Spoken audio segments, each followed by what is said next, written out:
이렇게 많은 인원이 예배드릴 수 있어서 너무 감사하고요. 뭐라 그럴까, 오늘 저희 가족들이 다 있는 데서 제가 설교 말씀을 전할 줄은 솔직히 말하면 생각을 못했어요. 그래서 더욱더 감사합니다. 15일 날 제가 TV를 통해서 광복 80주년 경축 행사를 봤어요. 근데 보통은 이제 그 경축 행사가 이렇게 있어도 잘 안 보거든요. 뭐라 그럴까, 관심이 별로 없었고, 그리고 그런 이 의미 있는 것에 마음을 두기보다는 좀 가벼운 것에 마음을 두고 있었기 때문이 아닐까 하는 생각이 들어요. 근데 그날은 정말 경축 행사가 있는데 어떨까라고 이런 기대하는 마음을 가지고 사실 TV를 일부러 틀었고 그 경축 행사를 보게 됐어요. 그 경축 행사에 대통령이 전하는 말씀이 있는데 그 말씀에 되게 감동이 되더라고요. 우리나라의 그러니까 독립된 과정, 그리고 뭐 남북과의 관계, 일본과의 관계, 그 모든 것들을 이렇게 설명하고 이야기하면서 이렇게 느끼는 바가 되게 많았어요. 그리고 뭔지 모르지만 이 가슴의 이 뭉클함이 되게 많이 다가오는, 그리고 저는 그 경축 행사 이렇게 앞에 앉아 있는 분들이 국가 유공자들, 독립 운동하셨던 후손들을 앞에 이렇게 쭉 앉혀주셔서 단상에 올려서 이렇게 앉혀주셔서 그거를 다 직관할 수 있게 해주시면서 이런 분들이 있었구나라고 하는 것들을 이렇게 눈으로 볼 수 있었어요.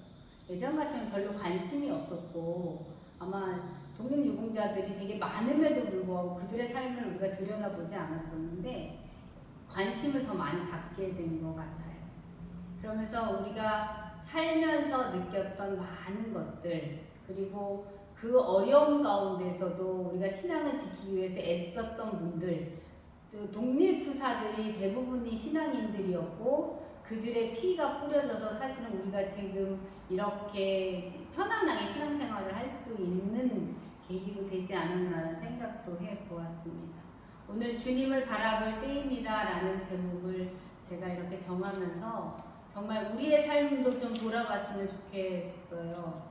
우리가 살아오면서 나는 얼마나 주님을 바라보고 있는지, 그리고 내가 힘들고 어려울 때 주님이 나와 함께 하신다는 걸 얼마나 느끼고 있는지 오늘 말씀을 통해서, 이 히브리서 말씀을 통해서 우리가 조금 기억하고 생각하고 마음을 다짐하는 그러한 시간이 되었으면 좋겠습니다. 이 히브리서의 기록의 목적은 13장 22절에 잘 밝히고 있는 것처럼 사도 바울이 권면하기 위한 것이라고 이야기하고 있습니다. 히브리서 기자가 히브리 성도들의 신앙을 권면하기 위해 기록할 필요성을 느낀 이유는 무엇이었냐면, 히브리 성도들이 핍박과 신앙적 혼란 등으로 인해서 다시 유대교로 돌아가는, 개종했던 그들이 너무 심리적으로 힘들고 삶이 힘드니까 다시 유대교로 돌아가려고 하는 유혹의 직면에 있었기 때문입니다. 당시 그리스도교로 개종한 그리스도인들은 아주 과격한 유대주의자들로부터 끊임없는 선동과 위협을 당하고 있었습니다. 그리고 정치적으로는 이 네로 황제, 폭군인 네로 황제의 로마 대화재의 책임을 그리스도인들에게 덮어 씌우고 기독교의 대박해가 감행되었던 그러한 때입니다. 당시는 그랬을지 모르나 우리의 지금 현실의 삶은 어쩌면 우리가 살아내기 위한 세상의 많은 것들이 어려움 가운데 우리가 도래해 있잖아요. 그런 상황 속에서 많은 사람들이 신앙을 저버리고 하나님을 떠나가는 그러한 일들이 아마 비일비재하게 일어나고 있습니다. 이번에 기독교가 정권과 이렇게 맞물려 있으면서 기독교에 대한 의식들이, 부정적인 의식들이 훨씬 더 많아졌잖아요. 기성교회 목사님들이 그것과 연루되어 있고, 그리고 아주 많은 사람들이 정치와 이렇게 화합하면서 아마 우리는 더 많은 비난을 받을 수밖에 없는 상황, 그런 상황에 실망한 그리스도인들이 하나님을 떠나가는 그러한 시대가 요즘의 시대가 아닌가 생각합니다. 이 유대교에서 개종했던 이들의 박해가 언제 올지 모르고, 그리고 그러나 불안한 상태에서 이 안전함을 주는 유대교로 다시 돌아가려고 하는 그들에게 아마 그 안주함, 안전함이라고 하는 거는 엄청난 유혹이었을 겁니다. 그래서 히브리 성도들은 그러한 것에 흔들릴 수밖에 없었고, 핍박에 대한 두려움, 옛것을 잃어버린 듯한 상실감은 과거로 돌아가 그들이 좀 편안하게 살고 싶어하는 그러한 욕망을 채우려고 했던 것 같습니다. 이렇게 흔들리고 낙심하는 시간이 길어지면서 신앙인들은 역경을 이기지 못하고 믿음에서 떠나게 되죠. 믿음으로 살다가 우리의 삶에 환난이나 핍박이 닥치면 그 일이 왜 일어났는지 이해하기보다는 원망하고 불평하는 것들을 우리는 많이 볼 수 있습니다. 신앙을 열심히 지키는 과정에서 일어난다면 아마 더더욱 그것을 받아들이기 힘들 겁니다. 히브리 성도들 역시 그렇지 않았을까 하는 생각이 듭니다. 신앙적으로, 정치적으로 그들을 위협하는 것들을 견디고 받아들이는 것이 쉽지 않았을 것이니까요. 그러기에 히브리 기자는 이 힘든 상황 속에서 믿음을 지켜야 하는 이유를 오늘 본문을 통해서 이야기하고 있습니다. 그들의 믿음을 굳게 세우기를 바라는 마음으로 말입니다. 오늘 우리의 신앙의 모습은 어떤 모습인가요? 외부로부터 들려오는 소리, 그리고 낯선 시선들이 우리가 하나님 앞에 나오는 것을 머뭇거리게 하고 있지는 않나요? 세상에서 들려오는 어쩌면 목회자와 교회에 대한 매우 불편한 소리들, 그러한 소리들이 우리를 자꾸 세상으로 밀어내는, 세상에서 살게 하는 그러한 소리가 아닐까라는 생각이 듭니다. 우리가 코로나를 지나면서 코로나 시기에 처음 코로나가 확산된 게 신천지라고 하는 기성 교회는 아니지만 어쨌든 세상 사람들이 보기에는 교회에서부터 확산이 되었다라고 인식을 하게 되었습니다. 그럴 때 많은 사람들이, 그리고 교회에서 어떤 이야기를 했냐면 교회가 먼저 모범을 보여야 된다라는 이야기를 했고, 그러면서 모이기를 힘쓰기보다는 각자의 처소에서 예배를 드리자라고 하는 이야기들이 되게 많이 나왔어요. 그러면서 우리가 시작된 게 영상 예배를 드리게 되었죠. 아마 우리의 예배의 흐름이 되게 많이 바뀌는 시기가 코로나 시기가 아니었나라는 생각이 듭니다. 그래서 여전히 지금도 영상 예배가 흥행하고 있고 영상 예배를 드리려고 하는 사람들이 줄어들지 않고 있는 것 같아요. 그러면서 우리의 모이기를 힘쓰고 함께 교제하고 하는 것들은 조금 약화될 수밖에 없죠.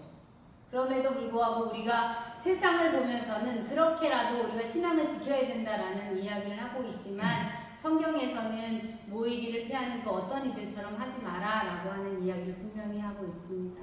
그래서 우리가 함께 모여 교제하고 말씀을 나누고 교회에서 봉사하고 하는 일들이 우리는 회복되어야만 한다라는 생각을 하게 됩니다. 시대가 변함에 따라서 우리의 신앙도 변하고 성숙해 가야만 하겠죠. 근데 교회가 회복되어지려면 목회자가 바로 서야 된다라고 하는 건 어쩔 수 없는 것 같습니다. 많은 사람들이 얘기해요. 목회자 한 사람이 바로 서면 그 교회 성도들이 편안하고 그 교회가 더 건강한 교회가 될 수 있다고요. 근데 목회자들이 요즘 자기의 욕심을 따라 사는 사람들이 되게 많고, 그리고 그것 때문에 지탄을 받는 일들이 되게 많습니다. 그러다 보니 교회가 세상 사람들 입에 오르내릴 수밖에 없고, 교회가 교회다운 사회를 정화시키는 일들을 제대로 해내지 못하는 것들을 볼 수 있어야 합니다. 믿음으로 우리가 깨어 이 세상 안에서 세상과 다르게 우리는 살아야 합니다. 어쩌면 좀 더 맑게, 좀 더 순수하게, 좀 더 깨끗하게 살아야 되겠죠. 근데 쉽지 않아요. 그렇기 때문에 우리가 더 하나님을 믿어야 되고 예수 그리스도를 의지하고 있어야 되는 것 같습니다. 오늘 우리가 읽은 본문을 통해서 저와 여러분이 마음과 그리고 신앙을 돌보는 시간이 되기를 소망해 봅니다. 이 히브리 기자는 협박과 박해로 위축되어 너무나도 불안하고 그 불안함 때문에 안전을 선택하고 과거로 돌아가고 있는 히브리 교인들을 보며 그들 향해 외치는 그 말씀이 오늘 본문의 말씀입니다. 제가 다시 한번 이 말씀을 읽어드릴 텐데 상상을 해보시기 바랍니다. 형제 여러분, 그러므로 우리는 예수의 피로 떳떳하게 지성소에 들어갈 수 있게 되었습니다. 그분은 우리를 위해 자신의 몸인 휘장을 찢어 새로운 생명의 길을 열어 놓으셨습니다. 우리에게는 하나님의 집을 다스리는 위대한 대제사장이 계십니다. 우리가 이미 마음의 핏부림을 받아 악한 양심이 깨끗해졌고 우리의 몸도 맑은 물로 씻었습니다. 이제부터는 진실한 마음과 확고한 믿음으로 하나님께 나아갑시다. 약속하신 분은 신실하신 분이십니다. 우리가 고백하는 희망을 굳게 붙듭시다. 그리고 서로 격려하여 사랑과 선한 일을 위해 힘쓰도록 하십시오. 어떤 사람들의 습관과 같이 모이기를 중단하지 말고 서로 격려하여 주님이 오실 날이 가까울수록 더욱 모이는 일에 힘씁시다. 이렇게 말씀하고 있습니다. 히브리 기자의 이 간절한 마음이 조금 전해지십니까? 힘을 내자, 도망가지 말자, 주저앉지 말자, 모이자, 함께하자, 주님이 힘 주실 것이다 라고 하는 이야기를 지금 우리에게 하고 있습니다. 우리가 당당하게 앞으로 나아가야 하는 첫 번째 이유는 말씀을 통해서 알 수 있는데요. 예수의 피를 힘입어 성수에 들어갈 담력을 얻었기 때문이다 라고 말하고 있습니다. 무엇 때문에 주님 앞에 나오는 것이 조금 머뭇거려질까요? 주님을 힘입어 나오라고 간곡히 말하는 것을 보면 어쩌면 주님 앞에 나오지 못하게 하는 그 어떤 것이 있는 건 아닌가라는 생각을 해볼 수 있습니다. 주님 앞에 나아가지 못하게 하는 것, 우리의 발목을 잡고 놓아주지 않는 것, 어쩌면 그것은 세상에 대한 유혹일 수 있고 우리가 가지고 있는 죄일 수 있습니다. 내가 알고 있는 죄, 그리고 죄로 인해 무너진 자존감이 엄습해오는, 그것 때문에 엄습해오는 무기력, 그리고 타인의 시선으로 인해서 불편함, 것들, 이런 것들이 아마 주님 앞으로 우리를 나오지 못하게 하는 많은 일들일 겁니다. 제가 상담하던 분 중에 그런 분이 계셨어요. 신앙생활을 하는 분, 그리고 아주 보수적인 신앙생활을 하고 계신 분이었는데 자기가 지은 죄라고 하는 것 때문에 날마다 몸부림을 치는 거예요. 그것 때문에 정해놓고 기도하고 그것 때문에 금식하고 그러면서 그 죄라고 하는 문제가 있고 그 문제 때문에 이제 난 하나님 앞에 버림받았고 하나님이 나를 떠났고 하나님이 나를 다시는 보시지 않을 것 같은 그 불안함이 자기한테 몰려오는 거예요. 그리고는 급기야는 나는 이제는 천국도 갈 수 없다라고 하는 생각까지 하게 되는 분이 있었어요. 그러면서 날마다 죄악에서 돌이켜 하나님 앞에 서 있다고 말하지만 같은 죄를 반복하고 있는 본인이 잘 보이지 않았던 거죠. 그래서 저랑 같이 이야기하면서 자기의 죄성이 어떤 것인지 그 죄 때문에 자기가 어떻게 괴로워하고 있는지 그리고 그것을 지키기 위해서 자기가 지금 무엇을 하고 있는지까지 이렇게 쭉 과정을 통해서 들여다보게 됐어요. 그랬을 때 그는 아주 명확하게 자기의 죄가 이거입니다 라는 이야기를 했고 그리고 하나님 앞에 마음을 돌이켜 다시 한번 서겠습니다 결단했고 그리고 그렇게 방향을 잡고 가면서 저랑 상담이 종료가 되었습니다. 근데 그분이랑 상담하면서 하나님 앞에 참 감사한 게 뭐냐면 저의 죄를 들여다보게 하시는 거예요. 내가 목회자로 그리고 내가 신앙인으로 내가 세상에서 살아가고 있는데 나는 나의 죄에 대해서 그처럼 그렇게 고민하고 괴로워하고 그것을 놓고 기도하고 금식하며 그렇게 있었는가라고 하는 질문이 저 스스로에게 하게 되더라고요. 그분의 상담이 종료되었을 때 저는 저를 너무나도 확실하게 보게 됐고 인정하게 됐고 그리고 정말 하나님 앞에 나를 세우는 시간이 되었어요. 그래서 제가 느낀 건 이분을 하나님께서 저에게 붙여주신 건 나를 볼 수 있는 기회를 갖게 하기 위함이었다라는 걸 아주 명확하게 알게 됐습니다. 그분 또한 그분의 삶을 하나님 앞에 드리는 삶으로 그리고 하나님과 온전히 교제하는 삶으로 살겠다고 작정을 했고 지금 분명히 그렇게 살아가고 있을 겁니다. 본인이 몸부림쳤던 시간만큼 하나님의 사랑으로 구성받으면서 말입니다. 이렇게 힘든 문제로 저를 만나려고 하시는 분들은 두 부류가 있어요. 한 사람은 어떤 사람들은 문제 속에 빠져서 자신의 삶을 포기하는 사람이 있습니다. 그리고 또 어떤 사람들은 같은 문제를 겪지만 그 문제에서 벗어나 자기의 일상을 회복하고 살아가는 사람들이 있습니다. 이들의 삶은 정말 엄청난 차이를 만들어냅니다. 전자 같은 경우는 늘 그 속에 그냥 머물러 있어요. 그리고 자기의 약함을 한탄하면서 그 약함 때문에 자기는 아무것도 할 수 없다고 고백하고 주변 사람들의 마음도 참 힘들게 하죠. 그런데 후자 같은 경우는 자기가 회복된 경험을 가지고 많은 사람들을 만나고 다른 사람들에게 버팀목이 되어주고 다른 사람들을 회복시키는 일들을 또 하게 됩니다. 어쩌면 우리 신앙인이라고 하는 우리는 우리 스스로가 회복되어서 이 후자 같은 역할을 해야 할 겁니다.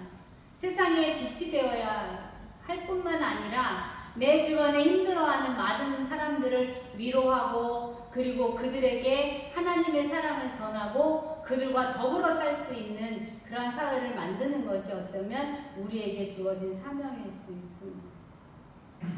하나님 앞에서 그리스도인들은 죄의 문제라고 하는 그 문제의식에 봉착해 있을 때 우리는 그것에 매몰되어서는 안 됩니다. 그리고 우리가 만약에 그렇다고 한다면 우리는 세상에서 답을 찾으려고 하는 것이 아니라 성령 말씀 안에서 그리고 하나님 안에서 그 답을 찾아야 할 겁니다. 19절에 보면 이렇게 말씀하고 있습니다. 그러므로 형제들아 예수의 피를 힘입어 성수에 들어갈 담력을 얻었다라고 말합니다. 형제들아 예수의 피를 힘입어 성수에 들어갈 담력을 얻었나니 이렇게 성경 말씀은 하고 있습니다. 때로 우리는 우리의 행위로 인해서 담대하게 주님 앞에 나오지 못할 때가 너무나 많습니다. 성경을 읽고 그리고 기도 생활을 하고 누구보다도 열심히 봉사하고 헌신하고 그런다 할지라도 이 죄라고 하는 것 앞에 나를 세워놓으면 주님 앞에 나올 수 없죠. 그런데 하나님께서는 그런 우리에게 하시는 말씀이에요. 예수의 피를 힘입어 성소에 들어갈 담력을 얻어라 라고 얘기하고 있습니다. 우리는 주님 앞에 나올 수 있는 사람들인 거죠. 사랑받은 사람들입니다.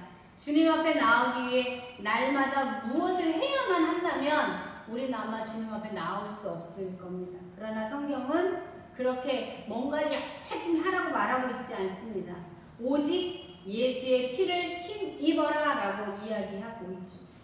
이것은 하나님께서 우리에게 주신 자유이자 구원의 확신인 겁니다. 이것은 하나님께서 진정 하나님의 사랑하는 자녀로 하나님의 자식으로 하나님의 아들과 딸로 살라고 하는 그 확신을 우리에게 주시는 거죠. 그 어떤 요구를 우리에게 하고 있는 것이 아닙니다. 단 그리스도의 십자가의 도를 믿는 것, 주님을 믿는 자가 누리는 특권을 이미 우리에게 주셨기 때문에 그것을 깨닫고 우리는 나아가야 할 겁니다.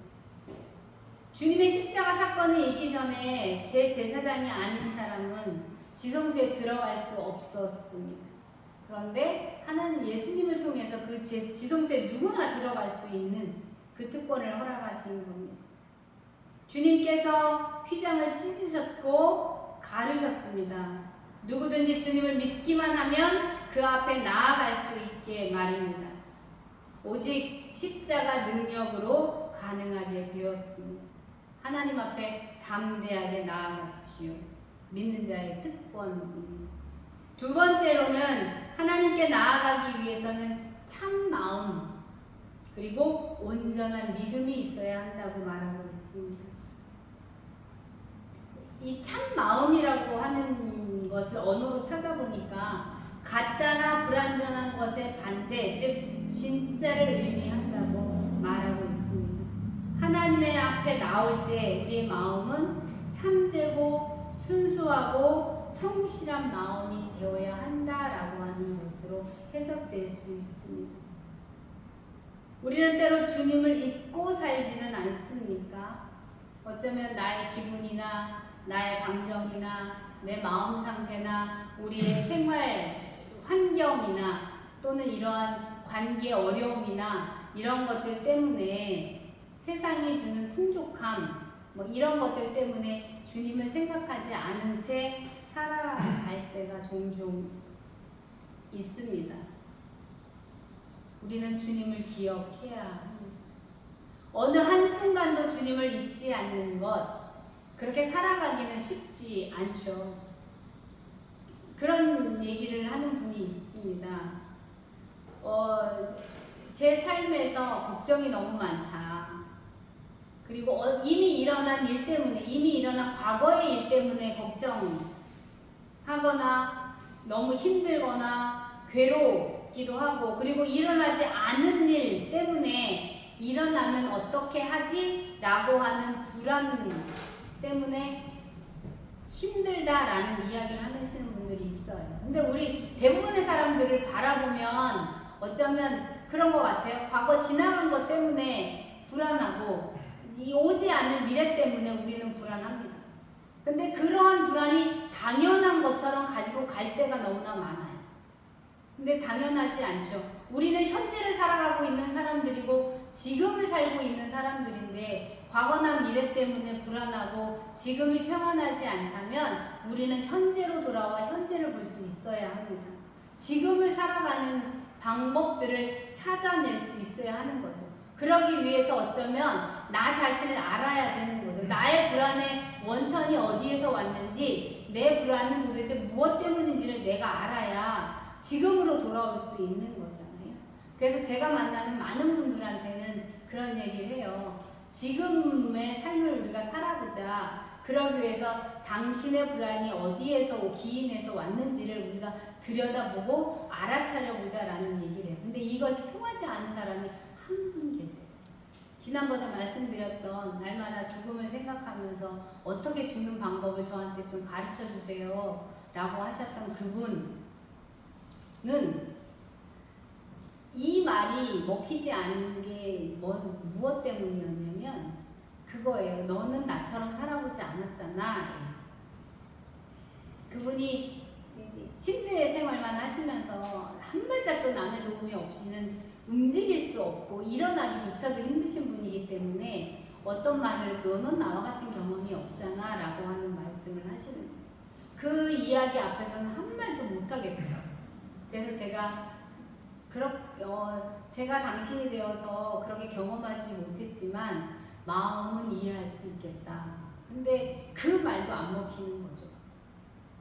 그러니까 이 사람이 누군가가 이야기할 때 자신을 좀 바라보고 저 사람의 이야기가 왜 여기서 나왔을까에 대한 고민을 조금이라도 한다면 그렇다면 아마 자기 자신을 조금씩 들여다볼 수 있을 텐데 그게 안 되는 거예요. 그러다 보니 모든 문제의 원인이 가족 때문이고 자기 어릴 때 그 어떤 문제 때문이고 이런 걸로 전부 다 가지고 와서 이야기를 하고 계세요. 그분 역시도 과거의 문제나 미래의 자기의 불안에 대한 문제를 현재 가지고 와서 힘들어하고 계신 거여서 그러면 지금 내가 할 수 있는 거, 지금 내 마음을 다스릴 수 있는 거 이런 걸 해보자 이렇게 얘기를 했는데 뭐 나는 어차피 때가 되면 그 상황에 반드시 도래야 할 텐데 그때는 안 될 거다 이렇게 말씀을 하시니까 정말 힘들었던 상담이 있었어요.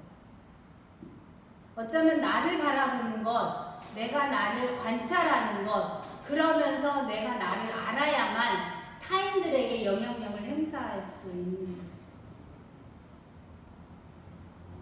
주님을 내가 왜 잊고 살고 있는지, 내가 왜 주님 앞에 집중하고 있지 못하는지 우리는 우리의 삶을 면밀히 들여다봐야 합니다. 주님께서는 분명히 누구나 다 지성소리에 들어갈 수 있는 주님의 자녀로서의 특권을 우리에게 주셨는데 우리가 그것을 누리지 못한다면 그것은 주님 때문이 아니라 나 때문인 거잖아요. 내가 나를 알아야 합니다. 나의 믿음의 상태를 알아차려야죠. 그리고 나의 감정이나 기분이나 그리고 주님을 멀리하는 나의 그 어떤 문제들을 내가 깊숙이 들여다볼 수 있는, 그래서 나에 대해서 알아차리는 시간들이 필요합니다. 잘 풀리지 않는 어떤 문제 때문에 원망하는 마음이 있다면 원망하는 마음을 키워가는 것이 아니라 내가 이 문제 때문에 이런 마음이 생기고 이런 마음으로 인해서 내 마음이 불편해졌구나 라고 하는 것들을 자꾸 찾아보는 거예요. 그리고는 내가 할 수 없는 문제로 인해서 나는 도움을 요청해야죠. 그 문제의 해결책을 가지고 계신 주님 앞에 나와 도움을 요청하고 주님과 함께하는, 그럴 때 내 마음에 기쁨이 있고 즐거움이 있고 행복할 수 있는 거예요. 제가 처음에 이제 여기 와서 어느 정도 이렇게 안정되고 있을 때는 사실은 제 마음이 불안하지 않았어요. 근데 이제 상담하면서 제가 무료 상담을 하고 있으니까 먹고 사는 거에 대한 그 불안함이 어느 순간 너무 크게 오는 거예요. 그리고 제가 가지고 있던 금전적인 것들이 바닥이 나면서부터는 이제 더 불안해진 거죠. 그러면서 이제 많은 일들을 찾게 되고 일하면서는 그 일이 되게 많이 힘들어요. 사실 밤에 일하고 낮에 저의 본업인 상담을 한다는 게 쉽지 않거든요. 근데 감사한 게 뭐냐면 내가 건강해서 이 일을 함으로 인해서 하나님의 영광을 돌릴 수 있는 그들 아픈 자들을 만날 수 있다면 이것은 하나님께서 주시는 나에게 주시는 은혜이다 라고 하는 생각, 아마 주님과 동행하는 그 시간이 없었다면 되게 많이 힘들었을 거예요. 그러면서 그렇게 산 시간이 벌써 꽤 됐거든요. 작년 6월달부터 그렇게 살았으니까 1년이 넘는 거죠. 체력적으로는 되게 많이 힘들지만 그래도 하나님께서 힘주시고 있다. 하나님께서 그래도 나를 통해서 많은 것들을 누군가에게 공급할 수 있다라고 하는 그 마음 때문에 정말 감사한 시간을 보내고 있습니다. 어쩌면 우리가 신앙생활을 하면서 우리의 삶의 힘든 것들을 바라보면 우리는 그 힘든 문제 앞에 이렇게 주저앉아 있을 수밖에 없어요. 근데 누군가 나에게 힘을 주는 분이 있고 그 힘의 원천이 내 안에서 발견될 수만 있으면 우리는 기꺼이 일어나서 감사하게 나아갈 수 있습니다. 그것이 어쩌면 우리가 하나님께서 우리를 통해서 하고 있는 훈련이라고 생각합니다. 에베소 3장 17절에 이렇게 말씀합니다. 믿음으로 말미암아 그리스도께서 너희 마음에 계시게 하옵시고 너희가 사랑 가운데서 뿌리가 박히고 터가 굳어져 라고 말씀하고 있습니다. 예수님 안에서 뿌리가 박히고 터가 굳어져 있는 사람들은 힘든 일이 있고 어려운 가운데 있다 할지라도 그것을 능히 이겨낼 수 있는 힘을 가지고 있습니다. 내 내적인 그 단단함의 능력들이 표출될 수 있는 거죠. 우리의 행동이 하나의 습관이 되기 위해서는 아주 많은 시간이 필요하죠. 나무를 옮겨 심었을 때도 마찬가지인 것 같아요. 나무를 심었을 때 그 나무가 이 뿌리가 잘 내리고 잘 스스로가 물을 올리기까지는 아마 시들어지는 과정도 있을 거고 힘겹게 버텨내는 과정도 있을 겁니다. 우리 모든 사람의 삶은 그럴 거예요. 항상 좋을 수만 없죠. 힘들지만 그 힘든 과정을 잘 거쳐내면서 우리는 단단해지고 우리가 추구하고자 하는 하나님의 사랑을 알게 되고 그리고 서로가 서로를 아끼고 사랑할 수 있는 마음들이 생겨질 겁니다. 우리가 주님과 연합하고 그리고 믿음이 자라고 굳어지는 데에는 시간이 필요합니다. 그리고 그 시간이 지나고 난 이후에 우리는 정말 단단해져 있을 겁니다. 에베소서 3장 18절과 19절에 이런 말씀을 하고 있습니다. 능히 너희 모든 성도와 함께 지식에 넘치는 그리스도의 사랑을 알고 그 너비와 길이와 높이와 깊이가 어떠함을 깨달아 하나님의 모든 충만하신 것으로 너희에게 충만하게 하시기를 구한다라고 이야기합니다.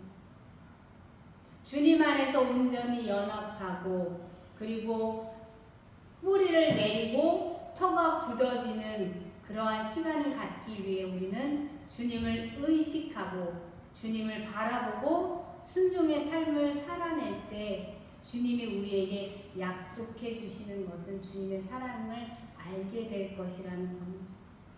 그 사랑의 너비와 길이와 높이가 어떠함을 깨달아 하나님이 주시는 충만함을 너희가 알게 될 것이다 라고 하는 거죠.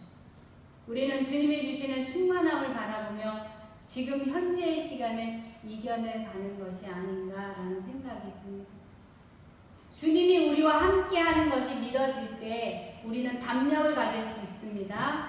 주님이 나와 함께 하시는구나, 주님이 나를 붙들고 계시는구나, 주님이 나를 사랑하시는구나 라고 하는 걸 느낄 수 있죠. 그리고 내가 좀 연약하고 부족하고 실수를 해도 당당하고 자신감 있게 세상을 향해 서 있을 수 있습니다. 내 안에 참 마음과 온전한 믿음과 담력을 가지고 나아가십시오. 오늘 본문 24절에 서로 돌아보아 사랑과 선행으로 격려하며 라는 말씀을 하고 있습니다. 이 세상은 혼자 살아갈 수 없습니다. 성도들에게는 함께하는 것이 필요하죠. 그리고 나와 함께하는 가족, 그리고 나를 힘들 때 서로를 붙들어주고 돌봐줄 수 있는, 함께 해주고 위로해주는, 그래서 같이 가는 것이 필요합니다. 주님이 옆에 있는 사람을 통해서 나를 위로하시는구나, 나와 함께 하시는구나 라는 것을 깨달았으면 좋겠습니다. 힘들 때 누군가 내 옆에서 힘이 되어주는 한 사람만 있다면 우리는 버텨낼 수 있고 견뎌낼 수 있습니다. 그리고 아무도 없다 할지라도 주님이 우리 옆에 계십니다. 그렇기 때문에 우리는 이미 세상과 싸워 이길 수 있습니다. 25절에 이런 말씀을 하죠. 모이기를 피하는 어떤 사람들의 습관과 같이 하지 말고 오직 권하여 그 날이 가까움을 볼수록 더욱 그리하자. 함께 모이고 함께 나누고 함께하는 삶을 살아가자라고 하는 이야기를 하고 있습니다. 우리의 상황은 모이는 것이 힘든 상황이 되어버렸습니다. 그러나 우리는 이제 더욱 모이기를 힘쓰고 서로를 위로하고 사랑하며 돌봐주고 함께 가는 그러한 삶을 살아가야 할 것입니다. 결론입니다. 우리 모두는 그리스도의 십자가의 사건으로 담대히 하나님 앞에 나아갈 담력을 얻은 사람입니다. 나 자신의 연약함과 죄로 인해 흔들리는 것이 아니라 주님이 연약함을 붙들어 주심을 믿고 죄인이지만 용서받았음을 확신하고 담대히 받아들이고 주님 앞에 나와 참 마음과 참 믿음으로 주님의 뜻을 따라가는 것입니다. 그러기 위해 서로 돌아보고 서로 사랑하고 선행의 길을 걸어가라고 말씀하고 있습니다. 모이기를 힘쓰십시오. 그리고 열심을 내십시오. 주님이 주시는 새 힘으로 담대히 나아가십시오. 주님을 바라볼 때입니다. 하나님의 모든 충만하신 것으로 우리를 충만하게 하실 겁니다. 기도하겠습니다. 사랑이 많으신 하나님 감사합니다. 내가 가장 힘들 때 나의 옆에 있는 사람을 보고 힘낼 수 있도록 하나님 도와주시기를 원합니다. 내가 가장 연약할 때 나를 붙들고 계신 주님을 기억하며 그 손 잡고 일어날 수 있는 힘을 하나님 허락하여 주옵소서. 우리는 연약하지만 주님이 우리를 위해 십자가를 지심으로 주님만 바라볼 수 있다면 이 세상 능히 이기고도 남는다는 확신을 가질 수 있도록 주님 인도하여 주옵소서. 힘들고 어려운 날에 주님만을 바라보며 나아갈 수 있도록 우리가 세상 때문에 하나님 앞에 나오는 것이 꺼려질 때 그것을 위해 기도하고 계신 주님을 기억할 수 있도록 하나님 붙들어 주옵소서. 우리 모두에게 오직 하나님만을 의지할 수 있는 그 믿음을 허락하여 주실 줄 믿고 감사드리며 예수님 이름으로 간절히 기도합니다.